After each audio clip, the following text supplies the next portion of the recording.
Shalom, Shofar, so good. This is the video where I'm going to answer the questions and comments you guys had.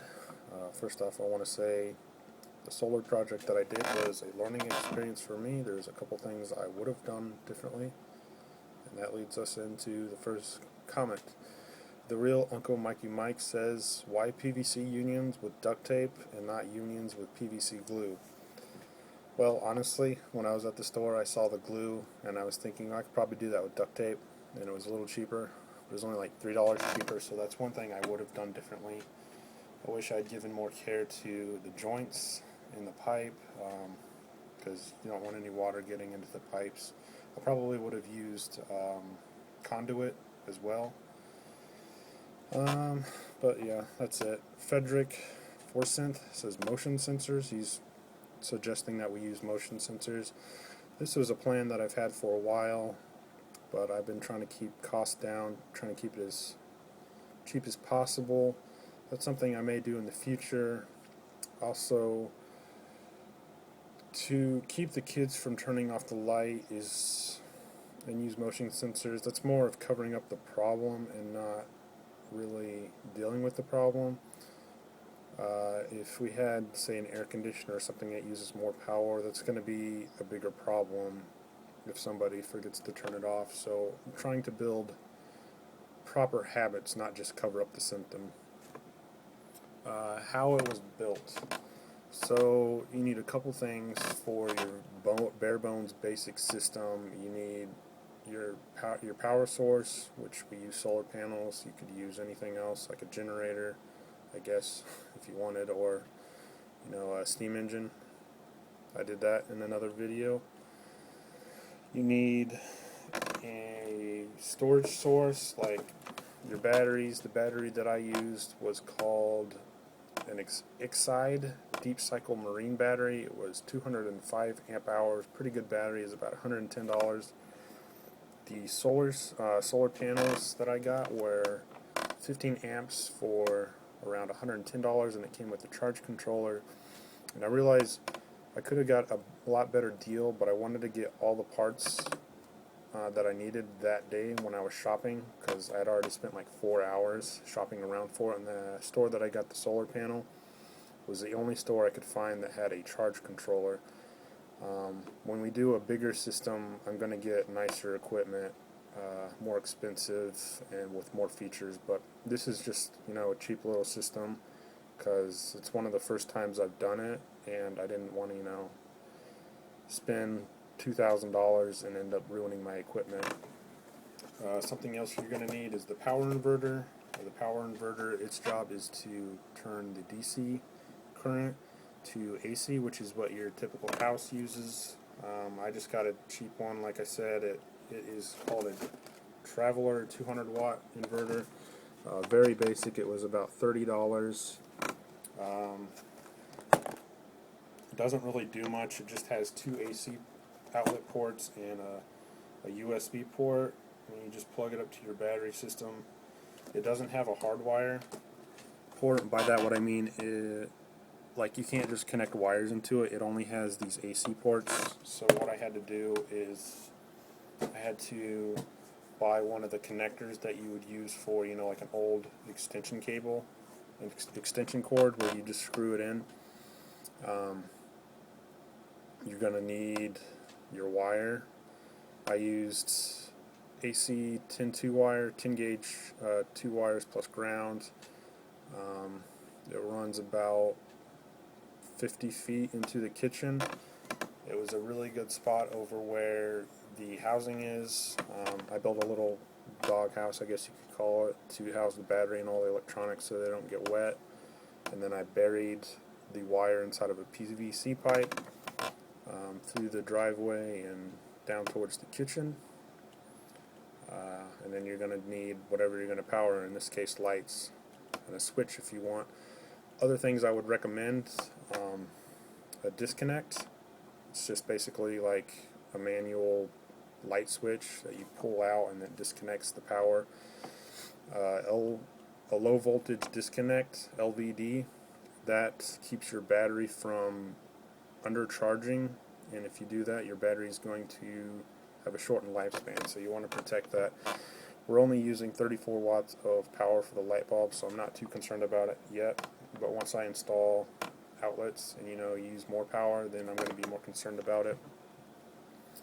Probably a breaker. I plan on installing one of those. I actually bought one, but it was way too big for the system. I just kind of picked it up. I didn't really think it through. It was 50 amps, and the wire itself can only handle 30 amps, and then the inverter is only 1.8 amps, so it's way too big.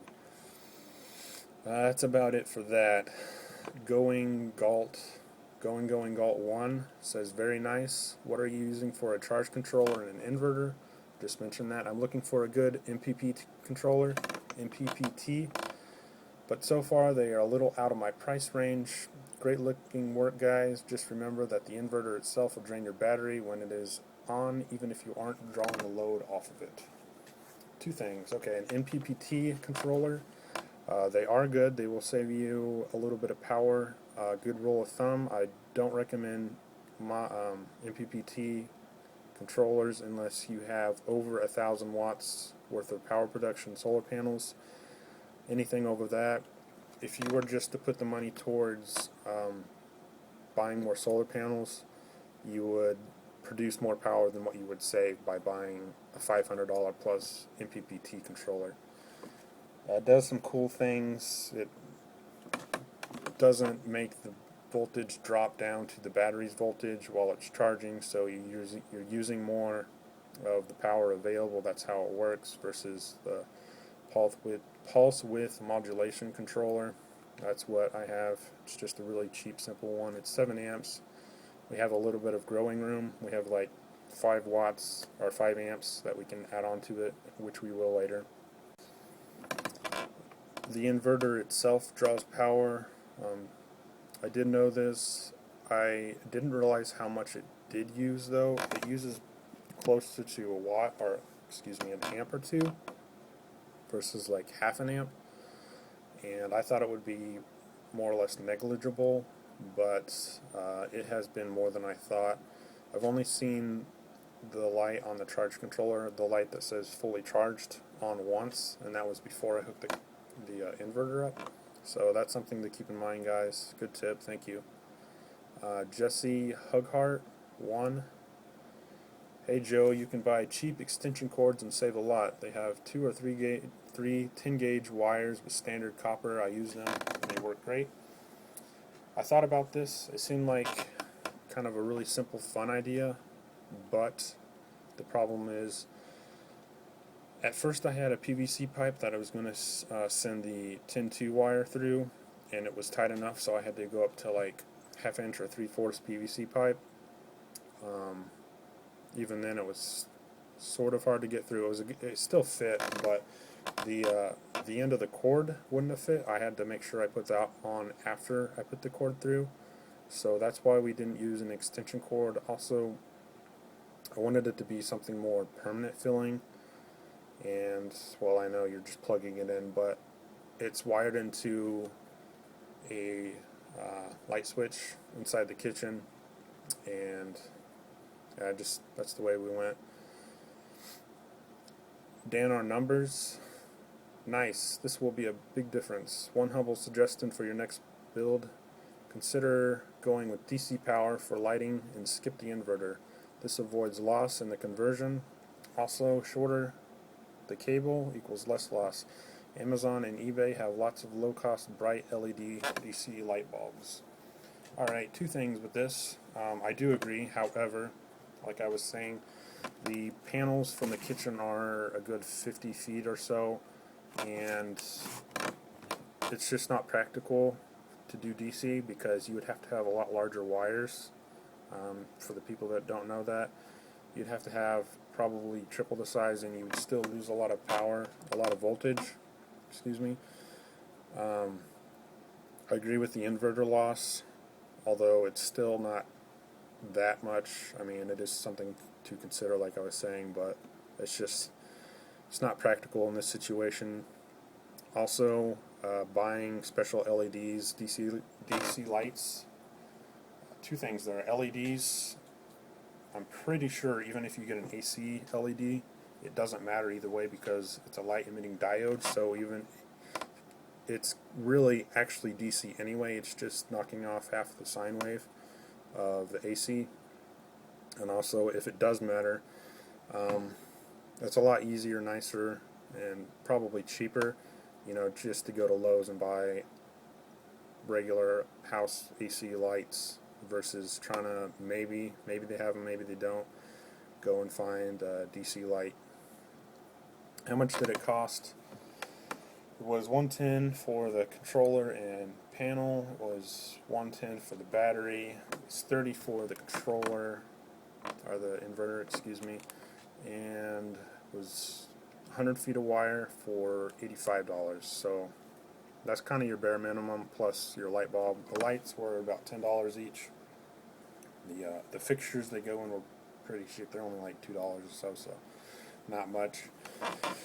Other than that, it's just a couple of odds and ends, like screwing them in and zip ties and wire nuts, wire tape, that kind of stuff. So that's kind of like the least you can get by with, but there's still a lot of other things I would recommend.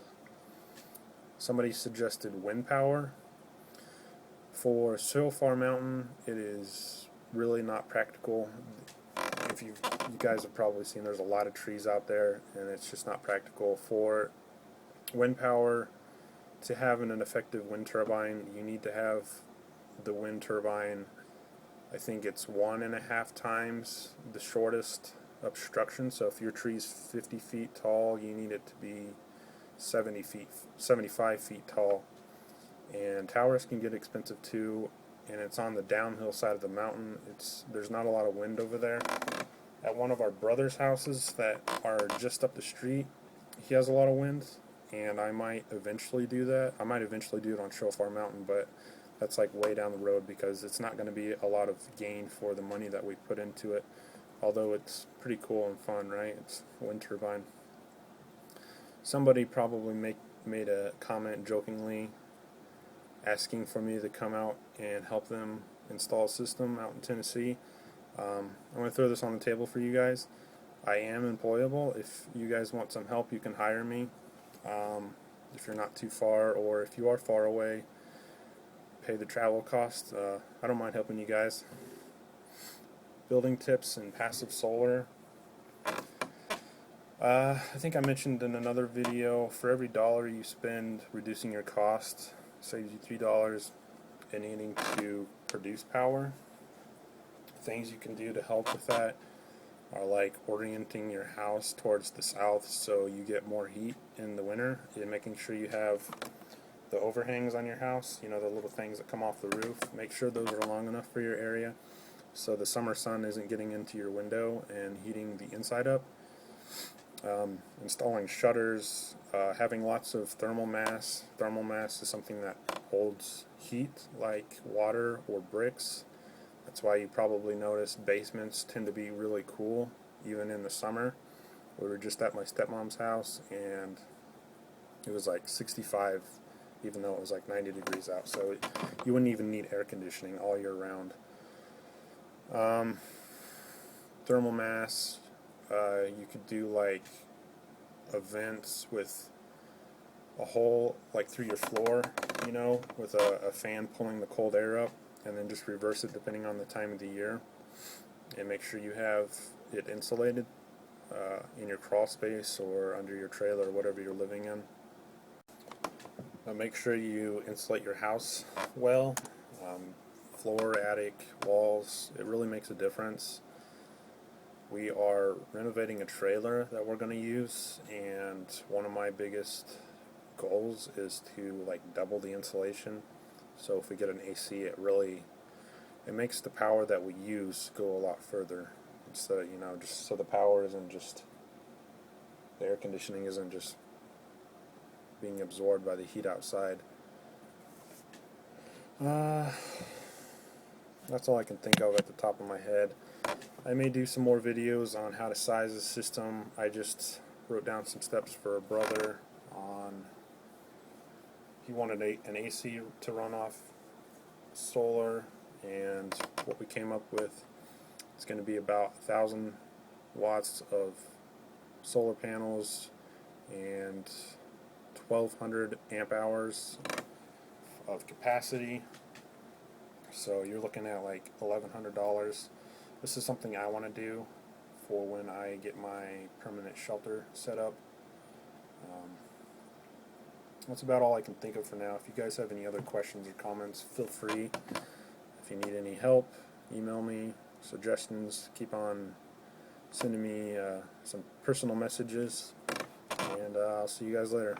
Shofar, so good.